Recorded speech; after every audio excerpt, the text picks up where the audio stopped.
강민호 회장은 73살의 나이에도 반듯한 정장 차림으로 매일 아침 6시에 일어났습니다. 오늘도 어김없이 창가에 서서 정원의 장미들이 아침 이슬을 머금은 모습을 바라보고 있었죠.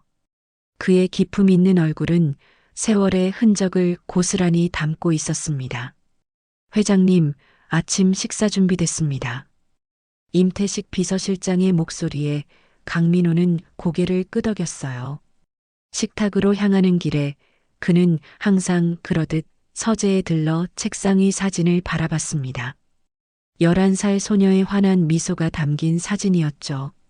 그의 손끝이 사진 속 어린 딸의 얼굴을 조심스레 쓸어내렸습니다.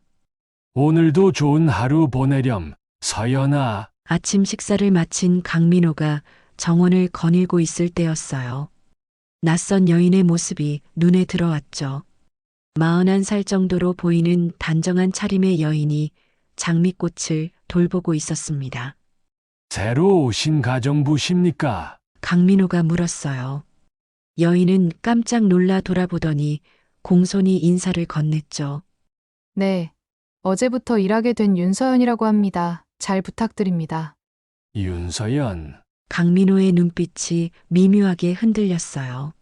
그 이름이 죄송합니다만 무슨 말씀이신지요? 서연이 조심스럽게 물었습니다. 강민호는 고개를 저었죠. 아니요. 신경 쓰지 마세요. 장미를 좋아하시나 보군요. 네. 특히 이 하얀 장미가 아름답네요. 회장님께서도 좋아하신다고 들었습니다. 다음 날 아침 강민호는 서재에 들어서다 멈칫했어요. 책상 위 작은 화병에 갓 핀 하얀 장미 한 송이가 놓여 있었습니다. 그리고 그 옆에는 매일 바라보던 딸의 사진이 평소보다 더 빛나게 닦여 있었죠. 일주일이 지나는 동안 서연은 강민호의 모든 취향과 습관을 완벽히 파악해 나갔어요. 그의 까다로운 식성에 맞춘 식단부터 책상 정리하는 방식까지 마치 오랫동안 그를 알아온 것처럼 세심하게 챙겼습니다. 이 책을 여기에 두셨군요. 항상 베개 옆에 두시는 것으로 알고 있었는데요. 강민호는 놀란 눈으로 서연을 바라봤죠. 어떻게 알았지? 서연은 미소 지었습니다. 작은 습관들을 관찰하는 편이에요. 불편하셨다면 죄송합니다. 아니요. 괜찮소. 오히려 고맙습니다. 그날 저녁 강민호는 식사 중 무언가 생각에 잠겼어요. 서연을 향한 시선이 달라지기 시작했죠. 단순한 가정부가 아닌 한 사람으로서 관심이 생겨나고 있었습니다. 어떤 우연한 인연이 그들을 이끌고 있는 걸까요? 강민호는 알 수 없는 끌림을 느꼈지만 그건 단순한 호감이 아닌 더 깊은 무언가였어요. 마치 오래전부터 알고 있었던 사람을 다시 만난 듯한 묘한 감정이었습니다. 이튿날 아침 서연은 강민호가 아침 식사를 하는 모습을 지켜보고 있었습니다. 그의 손이 미세하게 떨리는 것을 발견했어요.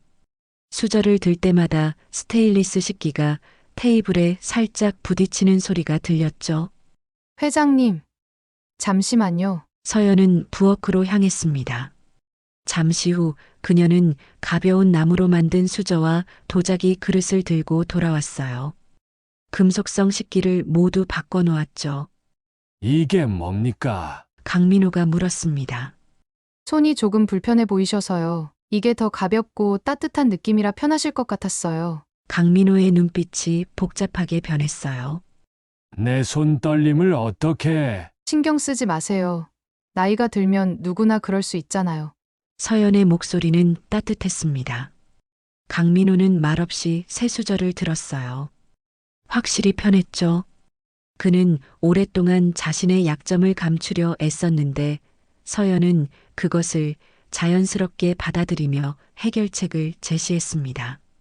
며칠 후 강민호는 서재에서 책을 읽다가 갑자기 가슴을 움켜쥐었어요. 숨이 가빠지고 식은땀이 흘렀습니다. 그는 비상벨을 누르려 했지만 팔이 말을 듣지 않았죠. 회장님, 우연히 서재를 지나던 서연이 달려왔어요. 심장이 아프신가요? 강민호는 겨우 고개를 끄덕였습니다. 서연은 즉시 그의 넥타이를 풀고 편안한 자세로 눕혔어요. 그리고 재빨리 응급약을 찾아 그에게 먹였죠. 구급차를 불러야 해요. 그 전에 호흡을 편안히 하세요. 서연의 목소리는 침착했습니다. 제가 여기 있을게요. 괜찮아요. 서연의 신속한 대처 덕분에 강민호는 위기를 넘겼어요. 병원에서 검사를 마친 후 의사는 서연의 응급처치가 없었다면 상황이 훨씬 심각했을 거라고 말했습니다. 병실에서 깨어난 강민호는 침대 옆에서 졸고 있는 서연을 발견했어요. 서연의 손에는 여전히 강민호의 손이 꼭 쥐어져 있었죠. 왜 이렇게 나에게 잘해주는 거요? 강민호가 작은 목소리로 물었습니다. 서연은 눈을 떴어요. 당연한 일을 했을 뿐이에요. 그날 이후로 강민호는 서연에게 점점 더 마음을 열기 시작했습니다. 그들은 저녁 시간에 함께 차를 마시며 이야기를 나누었어요. 서연은 자신이 푸른숲 보육원 출신이라는 것, 22살 때부터 홀로 살아왔다는 것을 털어놓았죠. 가족이 없으신가요? 강민호가 조심스럽게 물었어요. 서연의 눈에 순간 그림자가 지나갔습니다. 어릴 때 가족과 헤어졌어요. 기억이 거의 없죠. 안타깝군요. 괜찮아요. 이제는 익숙해졌으니까요. 그러나 서연의 목소리에는 여전히 지워지지 않는 슬픔이 묻어 있었습니다. 강민호는 그 슬픔이 너무나 익숙하게 느껴졌어요. 자신의 가슴 속에 항상 있었던 것과 같은 슬픔이었죠. 어느 날 강민호의 조카 강준혁이 저택을 방문했습니다. 35살의 강준혁은 강민호의 동생의 아들로 강건그룹의 부사장이었어요. 그는 로비에서 서연과 마주쳤죠. 새로운 가정부신가요? 강준혁이 서연을 위아래로 훑어보며 물었습니다. 네. 안녕하세요. 윤서연이라고 합니다. 강준혁의 눈이 가늘어졌어요. 삼촌이 많이 편애하시던데 어떻게 이렇게 빨리 신임을 얻었지? 서연이 대답하기도 전에 강민호가 나타났습니다. 준혁아, 왔구나. 서연 씨는 내게 없어서는 안 될 사람이야. 그녀 덕분에 내 목숨까지 구했으니까. 강준혁의 표정이 굳었어요. 그는 의미심장한 눈빛으로 서연을 바라보았죠. 무언가 의심스러운 게 있다는 듯이. 다음 날 오후 서연은 강민호의 서재를 청소하고 있었습니다. 높은 책장 위에 쌓인 먼지를 닦기 위해 사다리에 올라갔어요. 끝자락까지 손이 닿지 않아 몸을 조금 더 뻗었죠. 그때 서연의 균형이 흔들렸습니다. 조심해요. 마침 서재에 들어온 강민호의 외침에 서연은 깜짝 놀랐어요. 그 순간 그녀의 셔츠가 살짝 올라가면서 허리 부근이 드러났습니다. 강민호의 시선이 그곳에 고정됐죠. 서연의 허리 오른쪽에는 독특한 형태의 몽고 반점이 있었어요. 일반적인 타원형이 아닌 마치 작은 화살표를 닮은 특이한 모양이었습니다. 강민호의 얼굴이 창백해졌어요. 그는 그 자리에 얼어붙은 듯 서 있었죠. 회장님, 괜찮으세요? 서연이 사다리에서 내려와 물었습니다. 강민호는 혼란스러운 눈빛으로 서연을 바라봤어요. 그 반점 언제부터 있었소? 이거요? 서연이 자신의 허리를 가리키며 물었습니다. 태어날 때부터요. 왜 그러시죠? 강민호는 말없이 서재를 빠져나갔어요. 서연은 의아한 표정으로 그의 뒷모습을 바라봤습니다. 강민호는 자신의 방으로 돌아와 오래된 앨범을 꺼냈어요. 떨리는 손으로 페이지를 넘기던 그는 마침내 한 장의 사진 앞에서 멈췄죠. 10살쯤 된 소녀가 수영복을 입고 해변에서 웃고 있는 사진이었습니다. 그리고 소녀의 허리 오른쪽에는 서연의 것과 똑같은 형태의 몽고 반점이 있었어요. 불가능해. 강민호의 목소리가 떨렸습니다. 이럴 순 없어. 그날 밤 강민호는 잠을 이루지 못했어요. 머릿속은 30년 전 기억으로 가득 찼죠. 11살이던 딸 강서연이 학교 앞에서 납치된 그날의 기억. 딸을 찾기 위해 전국을 뒤진 날들. 그리고 결국 아무런 소식도 없이 시간만 흘러갔던 절망의 나날들. 아침이 밝았습니다. 강민호는 임태식을 불러 조용히 지시했어요. 임 실장, 서연 씨에 대해 모든 것을 조사해 주게. 특히 그녀의 출신과 과거에 대해 철저히. 무슨 일이 있으신가요? 임태식이 물었습니다. 아직은 말할 수 없네. 하지만 중요한 일이야. 한편 강준혁은 강민호의 행동 변화를 눈치챘습니다. 그는 변호사와의 저녁 식사 자리에서 충격적인 소식을 들었어요. 회장님께서 유 원장을 수정하셨다고요?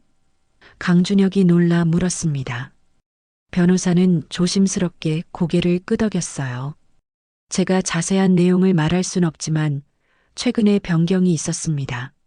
강준혁의 표정이 어두워졌어요. 그는 다음날 사무실에서 박성민 사설탐정을 만났죠. 윤서연이라는 여자를 조사해줘. 약점이든 비밀이든 뭐든지 찾아내. 박성민은 고개를 끄덕였습니다. 알겠습니다. 얼마나 깊이 파볼까요? 최대한 깊이. 그녀의 정체가 뭔지 알아내야 해. 그 사이 서연은 강민호의 태도 변화를 느꼈어요. 그가 자신을 더 자세히 관찰하는 것 같았죠. 식사 시간에 더 많은 질문을 던지고 어릴 적 기억에 대해 물어보았습니다. 서연 씨는 어린 시절 기억이 많이 없다고 했죠. 강민호가 물었어요. 서연은 조금 불편한 듯 고개를 끄덕였습니다. 네. 8살 이전의 기억은 거의 없어요. 보육원에서 제게 말하기를 제가 강원도 어느 해변에서 발견되었다고 해요. 신원을 알 수 있는 것은 아무것도 없었대요. 강민호의 눈이 반짝였어요. 강원도 어느 해변이었죠? 속초 근처라고 들었어요. 왜 그렇게 물으시죠? 강민호는 대답 대신 미소를 지었습니다. 그냥 궁금해서요. 때론 기억은 다시 살아나기도 하니까요. 다음 날 아침, 임태식은 강민호의 서재로 서류한 뭉치를 들고 들어왔어요. 그의 표정은 평소보다 훨씬 긴장되어 있었습니다. 회장님, 지시하신 조사 결과입니다. 강민호는 서류를 받아들고 빠르게 페이지를 넘겼어요. 그의 손이 미세하게 떨렸죠.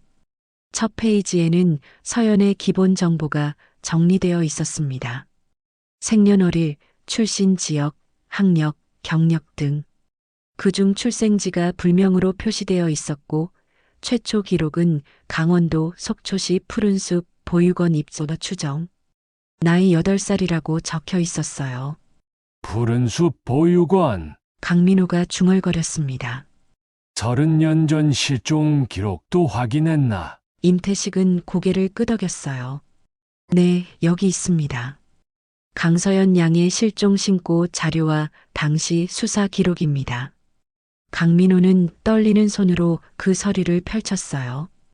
11살 소녀의 실종 신고서, 키, 체중, 특징 등이 자세히 기록되어 있었고 특이사항란에는 허리 오른쪽에 화살표 모양의 독특한 몽고 반점이라고 적혀 있었습니다.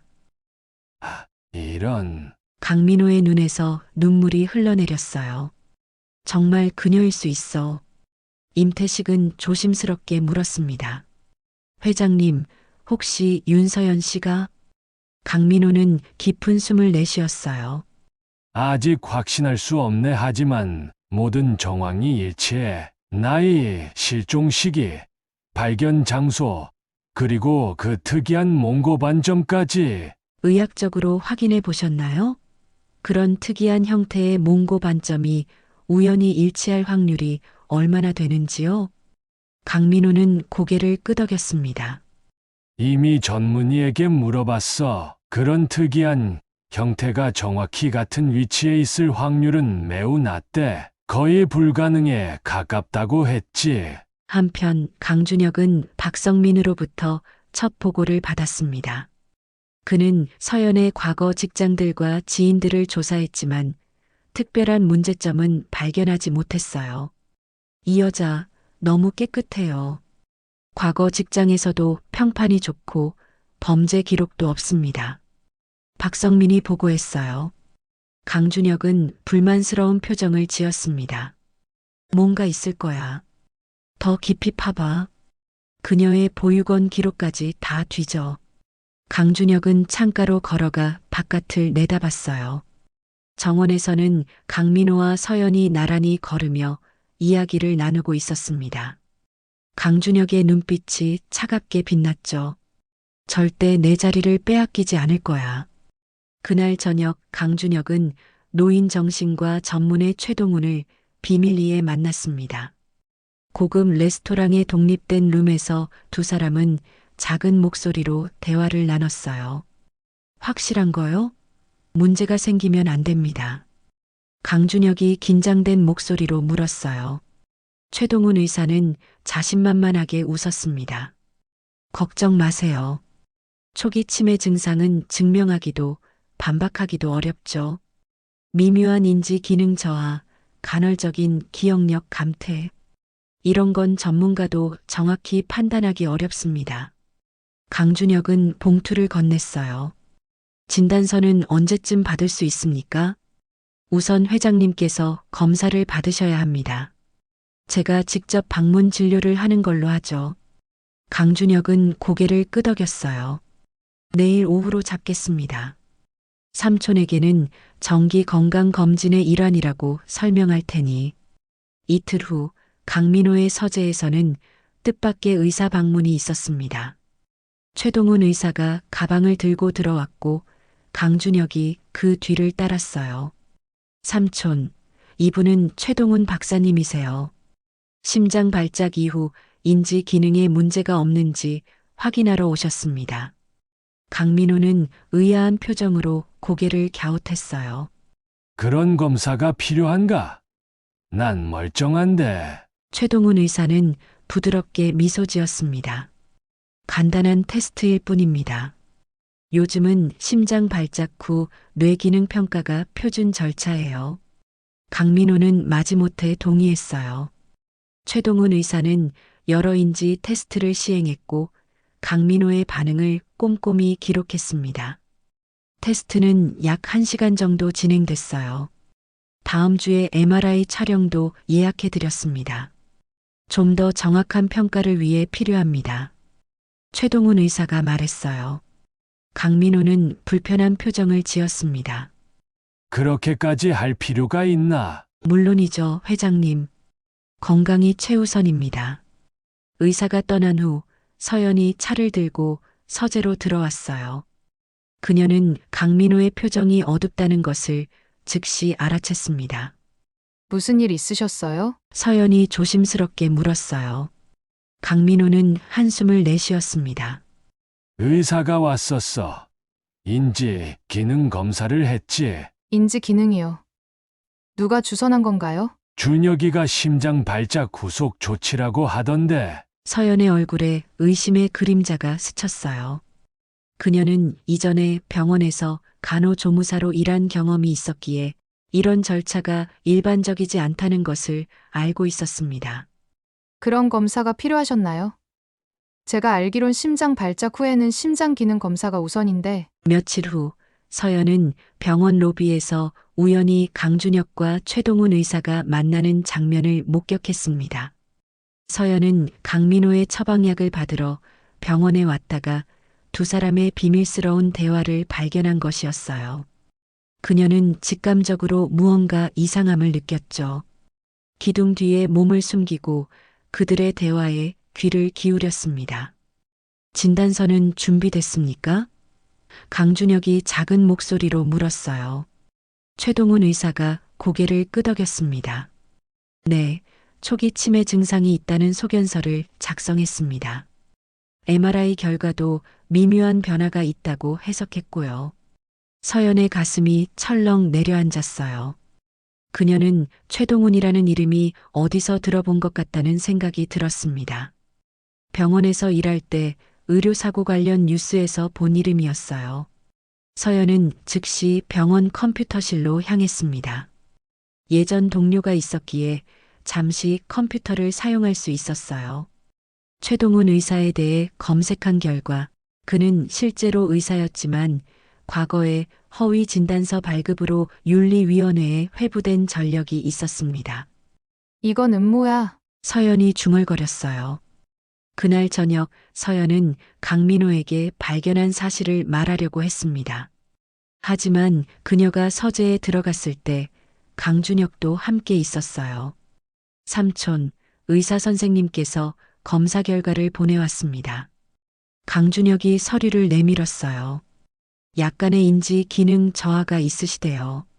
초기 치매 증상일 수 있다고. 강민호의 얼굴이 창백해졌습니다. 말도 안 돼. 난 멀쩡해. 서연은 더 이상 참을 수 없었어요. 회장님, 그 진단서를 믿으시면 안 됩니다. 최동훈 의사는 과거에 허위 진단서 발급 전력이 있어요. 방 안의 공기가 얼어붙었습니다. 강준혁의 얼굴이 분노로 일그러졌어요. 내가 무슨 자격으로 끼어들어 의학적 판단을 할 수 있다고 생각해? 강준혁이 소리쳤습니다. 서연은 침착하게 대답했어요. 저는 과거에 병원에서 일했습니다. 그리고 오늘 병원에서 우연히 강 부사장님과 최 의사가 대화하는 것을 들었어요. 허위 진단서에 관한 대화였죠. 강민호의 눈이 커졌습니다. 준혁아, 이게 무슨 소리냐? 강준혁은 당황했지만 빠르게 태세를 전환했어요. 삼촌, 이 여자의 말을 믿으시겠어요?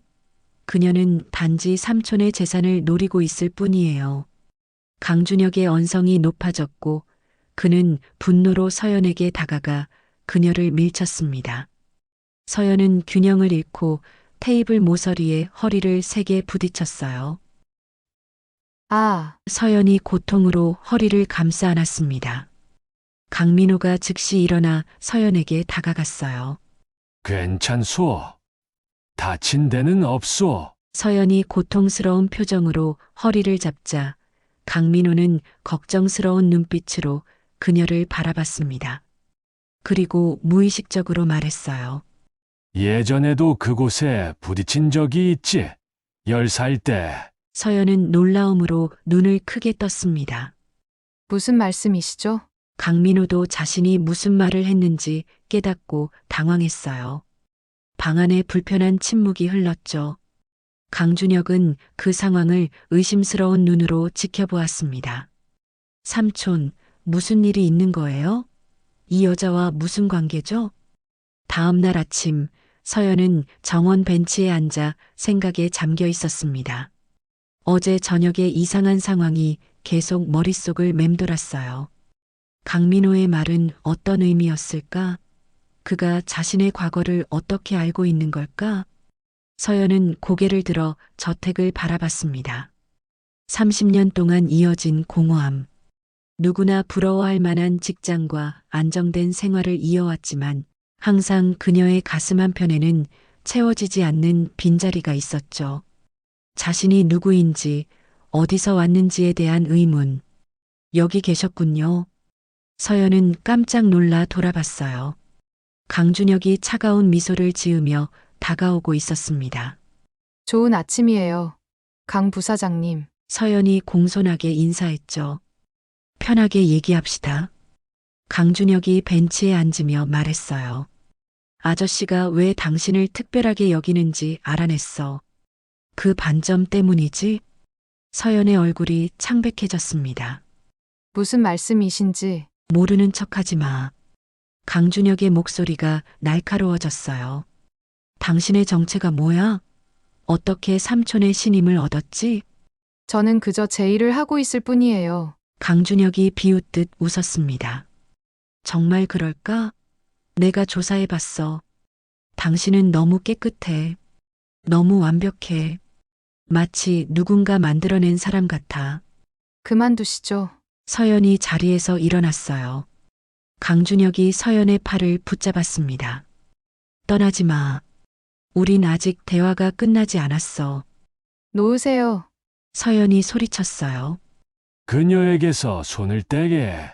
강민호의 단호한 목소리가 들렸습니다. 그는 정원 입구에 서서 두 사람을 바라보고 있었어요. 그의 눈에는 분노가 서려 있었죠. 강준혁은 서연의 팔을 놓고 비웃었습니다. 왜 이러세요, 삼촌?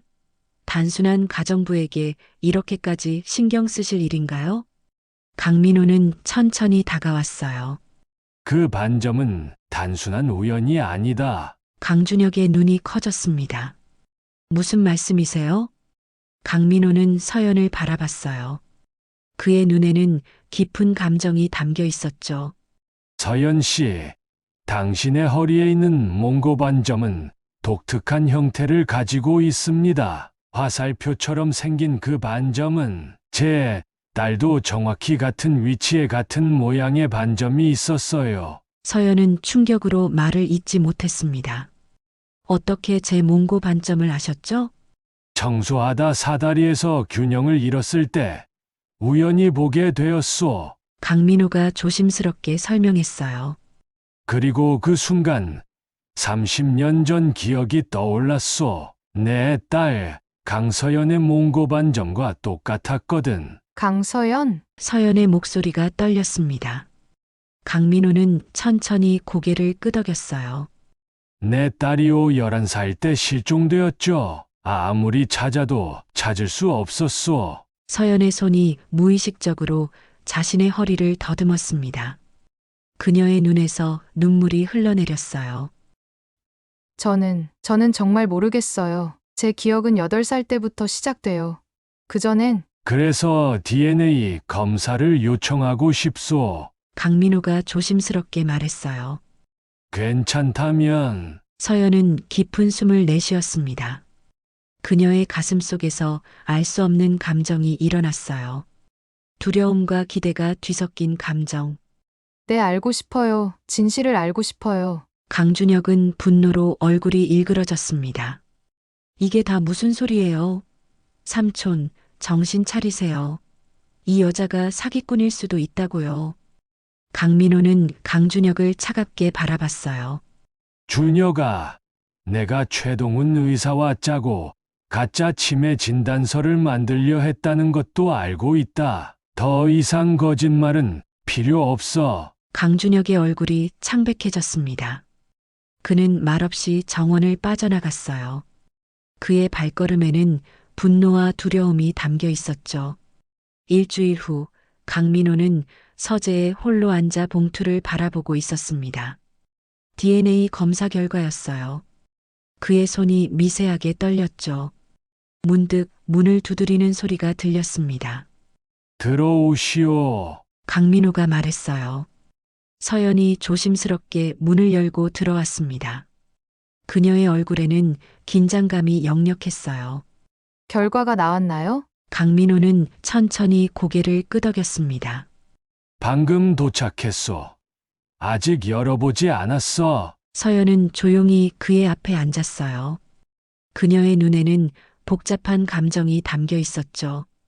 일주일 동안 그녀는 끊임없이 자신의 정체성에 대해 고민했습니다. 자신이 정말 강민호의 딸일 수 있을까? 그렇다면 왜 그 모든 기억을 잃었을까? 결과가 어떻게 나오든 저는 괜찮을 거예요. 서연이 작은 목소리로 말했어요. 강민호는 깊은 숨을 내쉰 후 봉투를 열었습니다. 그의 눈이 종이를 빠르게 훑었어요.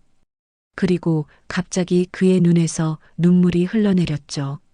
마소, 당신은 내 딸이오. 그의 목소리가 떨렸습니다. 서연은 그 자리에 얼어붙었어요.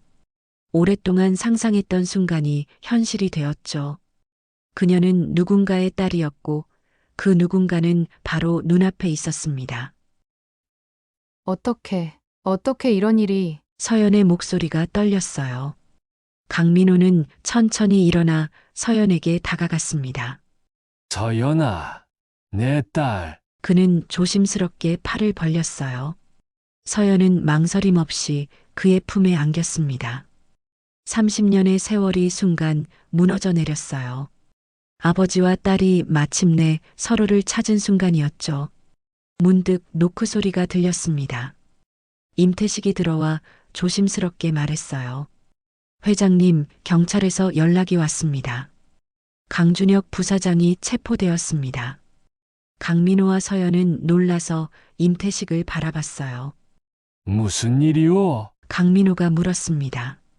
최동훈 의사가 자백했답니다. 강준혁 부사장이 가짜 치매 진단서를 만들도록 뇌물을 주고 협박했다고요. 경찰 조사 중에 강준혁 부사장의 휴대폰에서 모든 증거를 발견했습니다. 서연의 얼굴이 창백해졌어요. 그가 저를 해하려 했던 것도. 임태식은 고개를 끄덕였습니다. 조사 결과 강준혁 부사장이 박성민이라는 사설탐정을 고용해 서연 씨의 과거를 파헤치고 보육원 기록도 조작하려 했다고 해요. 다행히 그 시도는 실패했죠. 강민호의 표정이 어두워졌어요. 내 가족을 해하려 했다니 용서할 수 없소. 서연은 아버지의 손을 잡았습니다. 이제 그런 일은 없을 거예요. 우리는 함께니까요. 다음 주 강건그룹 본사 대회의실은 긴장감으로 가득 찼습니다. 강민호는 중역들과 주요 주주들을 모두 소집했어요. 그의 옆에는 서연이 단정한 차림으로 앉아 있었죠. 오늘 여러분께 중요한 발표를 하려고 합니다. 강민호의 목소리는 힘이 넘쳤어요. 제 딸 강서연을 여러분께 소개합니다. 회의실이 술렁였습니다. 참석자들의 얼굴에는 놀라움과 의문이 교차했어요. 30년 전 실종되었던 제 딸이 기적적으로 돌아왔습니다. DNA 검사로 확인했죠. 그리고 오늘부터 그녀는 강건그룹의 후계자로서 저와 함께 회사를 이끌어 나갈 것입니다. 서연은 침착하게 자리에서 일어났어요. 그녀의 표정은 단호했죠. 안녕하세요. 갑작스러운 소식에 놀라셨을 줄 압니다. 저 역시 한 달 전까지만 해도 제가 누군지 알지 못했어요. 하지만 이제는 알게 되었고 제 책임을 다할 준비가 되어 있습니다. 몇 달 후 서연은 자신의 첫 번째 프로젝트를 발표했습니다. 강서연 재단 실종 가족 찾기 프로젝트였어요.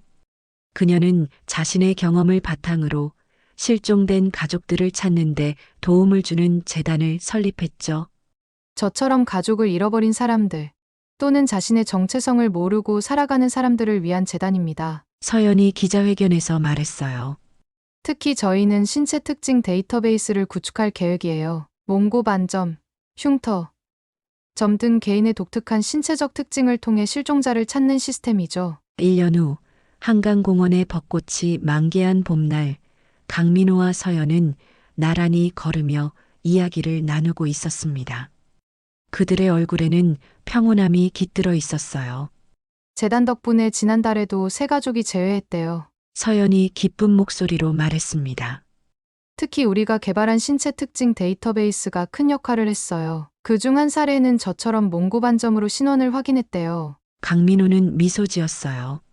내가 자랑스럽구나, 서연아. 모두 아버지 덕분이에요. 절대 포기하지 않으셨으니까요. 강민호는 딸의 어깨를 감싸 안았습니다. 인생은 참 신비롭구나. 30년의 세월이 흘렀지만 결국 우리는 다시 만났어. 네, 몽고 반점이 우리를 이어준 거야. 서연은 고개를 끄덕였어요. 이런 특별한 표식이 있어서 다행이에요. 하늘이 우리를 다시 만나게 하려고 일부러 남겨둔 것 같아요. 그들은 한강의 물결을 바라보며 잠시 침묵했습니다. 과거의 아픔은 여전히 그들 안에 있었지만 이제 그것은 더 나은 미래를 향한 원동력이 되었어요. 아버지, 이제 어떤 후회도 없으신가요? 서연이 물었습니다. 강민호는 깊은 생각에 잠겼다가 대답했어요. 과거를 되돌릴 순 없지만 지금 이 순간이 있으니 그걸로 충분하다. 인생의 우연이 때로는 기적을 만들어내는 법이지. 그들의 발걸음은 가벼웠습니다. 앞으로의 길은 아직 미지의 세계였지만 함께라면 어떤 어려움도 이겨낼 수 있을 거라는 확신이 있었어요. 하얀 장미처럼 순수하고 강한 그들의 유대는 어떤 폭풍도 견뎌낼 수 있을 만큼 단단해졌습니다. 벚꽃잎이 바람에 흩날리며 그들의 주위를 맴돌았어요. 마치 축복을 내리는 것처럼 새로운 시작을 알리는 자연의 축복이었죠. 강민호와 서연은 나란히 걸으며 밝은 미래를 향해 한 걸음씩 나아갔습니다. 그들의 이야기는 끝이 아닌 새로운 시작이었어요.